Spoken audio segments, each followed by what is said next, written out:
जय श्री कृष्णा, राधे राधे। स्वागत है आप सभी का आपकी अपने YouTube भक्ति सागर चैनल में। आज हम इस वीडियो में वट सावित्री के दिन सौभाग्यवती का वरदान पाने के लिए क्या चमत्कारी उपाय करें और इसका क्या फल मिलेगा और वट सावित्री व्रत कब रखा जाएगा बारे में जानेंगे। वट सावित्री के दिन कुछ ऐसे उपाय होते हैं जिन्हें करने से सौभाग्यवती का वरदान मिलता है, साथ ही वैवाहिक जीवन में खुशहाली भी बनी रहती है। आइए जानते हैं कि वट सावित्री का व्रत कब रखा जाएगा और पूजा विधि और उपाय क्या है। हमारे हिंदू धर्म में वट सावित्री व्रत का बहुत ही विशेष महत्व है। धार्मिक मान्यताओं के अनुसार वट सावित्री के दिन महिलाएं अपने पति की दीर्घ आयु और सुख शांति के लिए व्रत रखती है। शास्त्रों के अनुसार वट सावित्री व्रत के दिन विधि विधान से पूजा करने से घर के सभी लोगों को सौभाग्य का वरदान मिलता है और साथ ही वैवाहिक जीवन में खुशहाली भी आती है। धार्मिक मान्यताओं के अनुसार वट सावित्री व्रत का महत्व करवा चौथ के व्रत के बराबर होता है। पंचांग के अनुसार वट सावित्री का व्रत ज्येष्ठ माह की अमावस्या तिथि को रखा जाता है। इस बार वट सावित्री का व्रत 6 जून को रखा जाएगा। मान्यता है कि इस दिन शनिदेव की उत्पत्ति भी हुई थी। तो आज हम जानेंगे कि वट सावित्री व्रत की पूजा विधि क्या है, साथ ही सौभाग्यवती का वरदान पाने के लिए कौन सा उपाय कर सकते हैं। आइए पहले वट सावित्री की पूजा विधि जानते हैं। वैदिक शास्त्रों के अनुसार वट सावित्री के दिन सुबह उठकर स्नान करना चाहिए, साथ ही मंदिर में जाकर दीप प्रज्वलित करें। साथ ही बरगद के पेड़ के नीचे सावित्री और सत्यवान की मूर्ति रखें। उसके बाद मूर्ति और वृक्ष पर जल अर्पित करें। वट सावित्री व्रत के दिन बरगद वृक्ष के साथ फेरे लगाएं। उसके बाद पेड़ के नीचे बैठकर कथा सुने, साथ ही साथ भगवान का ध्यान करें। मान्यताओं के अनुसार वट सावित्री व्रत के दिन कुछ उपाय करना काफी लाभदायक माना जाता है। शास्त्रों के अनुसार वट सावित्री का व्रत बहुत ही चमत्कारी माना गया है। मान्यता है कि यदि सुहागन महिलाएं इस व्रत को रखती हैं तो उसे सौभाग्यवती का वरदान मिलता है, साथ ही पति की लंबी आयु भी होती है। धार्मिक मान्यताओं के अनुसार वट सावित्री व्रत के दिन रात को किसी रोगी के तकिए के नीचे वट वृक्ष की जड़ रखने से बीमारी दूर हो जाती है, साथ ही व्यक्ति धीरे धीरे स्वस्थ होने लगता है। वट सावित्री व्रत के दिन पीपल के पेड़ की जड़ में दूध और गंगा जल अर्पित करना चाहिए। साथ ही 11 बार ओम शम शनिचराय नमः मंत्र का जाप करना चाहिए। उसके बाद वृक्ष की परिक्रमा भी करनी चाहिए। दूसरे नंबर पर आता है, आज के दिन सुबह स्नान आदि से निवृत्त होकर बरगद के पेड़ के पास जाकर बरगद के पेड़ की जड़ में जल चढ़ाना चाहिए। फिर पेड़ के चारों ओर 7 बार सफेद कच्चा सूत का धागा लपेटते हुए पेड़ की परिक्रमा करनी चाहिए और विधि विधान से उसकी पूजा करनी चाहिए। अगर आप संभव बरगद के पेड़ के पास ना जा पाए तो बरगद के पेड़ की एक डाली लाकर घर पर ही उसकी पूजा कर लेनी चाहिए। जो लोग संतान प्राप्ति की इच्छा रखते हैं उन्हें इस दिन बरगद के पेड़ की जड़ में जल की जगह दूध डालना चाहिए। ऐसा करने से आपकी इच्छा जल्द ही पूरी हो जाएगी। नंबर 3 पर आता है, बरगद के पेड़ को सृजन का प्रतीक माना जाता है। अंततः संतान की प्राप्ति के लिए पूर्वा फाल्गुनी नक्षत्र के संयोग में वट वृक्ष की जड़ का कुछ हिस्सा प्राप्त करके उसे साफ कपड़े की मदद से अगर स्त्री अपनी दाई भुजा पर धारण कर ले तो जल्दी ही संतान का सुख मिलेगा। ऐसा करने से आपको संतान प्राप्ति अवश्य ही होगी। नंबर 4 पर आता है, एक ऐसे बरगद का वृक्ष ढूंढिए जिसके नीचे एक छोटा सा बरगद का पौधा उगा हुआ हो। अमूमन बरगद के पेड़ के नीचे अपने आप ही उसके और पौधे भी उग जाते हैं।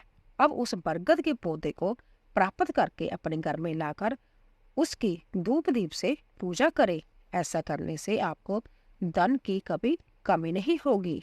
नंबर 5 पर आता है, अगर आप चाहते हैं कि आपको अचानक कहीं से धन की प्राप्ति हो जाए या कम मेहनत में आपको अधिक फल प्राप्त हो जाए, तो इसके लिए इस दिन बरगद के पेड़ के पास जाकर उसकी एक जटा में अपनी बात कहते हुए गांठ लगा दे। बरगद के पेड़ की टहनियों में और उसके तनों से नीचे की तरफ लटकी हुई अन्य टहनियों को जटा कहा जाता है।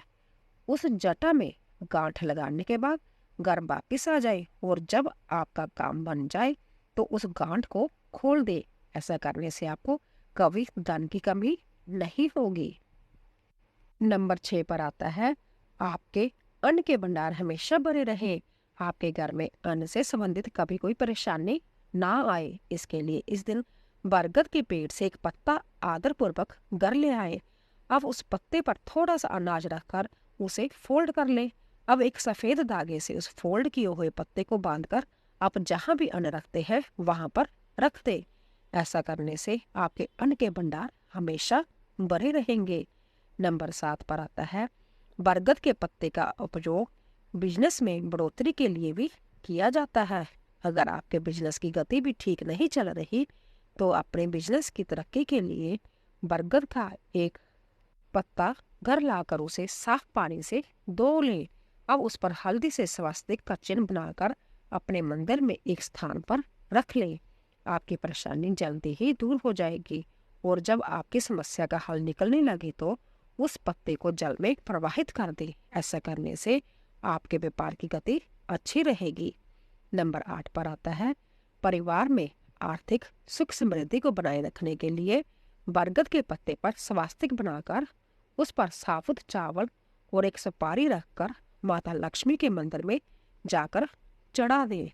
आपकी सुख समृद्धि बनी रहेगी। ऐसा करने से आपके परिवार में आर्थिक सुख समृद्धि बनी रहेगी। नंबर 9 पर आता है, कर्ज से मुक्ति के लिए 11 दिनों तक शाम के समय बरगद के पेड़ के पास आटे का चौमुखा दीपक बनाकर उसमें घी डालकर बत्ती लगाएं। इससे कर्ज से मुक्ति के साथ ही आपके व्यापार में भी वृद्धि होगी। ऐसा करने से आपको कर्जों से मुक्ति भी मिलेगी। नंबर 10 पर आता है, किसी संकट से निकलने के लिए या दुश्मनों से लोहा लेने के लिए आज के दिन वट वृक्ष का बांदा प्राप्त करके उसे धारण कर ले। आपकी जीत पक्की है। इससे आपके शत्रु आपका कुछ नहीं बिगाड़ पाएंगे। ऐसा करने से दुश्मनों से छुटकारा मिलेगा। नंबर 11 पर आता है, अगर आपके और आपके जीवन साथी के बीच में तनाव की स्थिति चल रही है तो आपसी प्रेम और सामंजस्य का कायम करने के लिए लगातार 21 दिनों तक बरगद की जड़ में दूध डालें और उस जड़ से थोड़ी सी मिट्टी लेकर दोनों अपने मस्तक पर तिलक लगाएं। ऐसा करने से जीवन साथी के बीच बने तनाव की स्थिति समाप्त हो जाती है। नंबर 12 पर आता है, अगर आपका मन खुश नहीं रहता, आप हमेशा खींचे खींचे से रहते हैं और उसके कारण आप भोजन भी ठीक से नहीं कर पाते, तो इसके लिए सुबह या दोपहर के समय भोजन करते वक्त अपने भोजन में से एक रोटी निकालकर बरगद के पत्ते पर रख दे। बरगद का पत्ता भोजन करने से पहले ही लाकर रख ले। अब उस रोटी के ऊपर एक लौंग, एक इलायची का दाना, एक साबुत सुपारी और थोड़ा सा केसर रख दे। अब उस रोटी को अपने ऊपर से 7 बार बार कर किसी चौराहे पर चुपचाप रखकर आ जाए। आपको जल्द ही पॉजिटिव चेंज देखने में मिलेंगे। ऐसा करने से मन को शांति और खुशी महसूस होगी। नंबर 13 पर आता है, अगर आप डिप्रेशन में हैं या आप किसी बात को लेकर अपनी कोई राय नहीं बना पा रहे हैं तो आज के दिन किसी लोहार या बढ़ई को उसकी जरूरत की कोई वस्तु भेंट कर दे। साथ ही शनि के मंत्र का 11 बार जप करे। मंत्र इस प्रकार है, ओम ऐम ह्रीम श्रीम शनिश्चराय नमः। ऐसा करने से आपको डिप्रेशन से जल्द ही राहत मिलेगी और किसी बात को लेकर आप अपनी राय बनाने में भी सफल हो जाओगे। नंबर 14 पर आता है, अगर घर पर या ऑफिस में आपकी कोई बात नहीं सुन रहा है तो इस दिन आपको मंदिर में एक मुट्ठी साबुत उड़द की दाल दान करनी चाहिए और शनिदेव के मंत्र का 21 बार जप करना चाहिए। ऐसा करने से आपकी बात घर पर या ऑफिस में जरूर सुनी जाएगी। तो दोस्तों, आशा करती हूँ कि आपको हमारा वीडियो अवश्य ही पसंद आया होगा। तो दोस्तों, यह तमाम जानकारी जन रुचि को ध्यान में रखकर दी गई है। ज्योतिष और धर्म के उपाय और सलाहों को अपनी आस्था और विश्वास पर आजमाएं। तो दोस्तों, कृपया जाने से पहले चैनल को सब्सक्राइब कीजिए, लाइक कीजिए और शेयर कीजिए। आप सभी का धन्यवाद।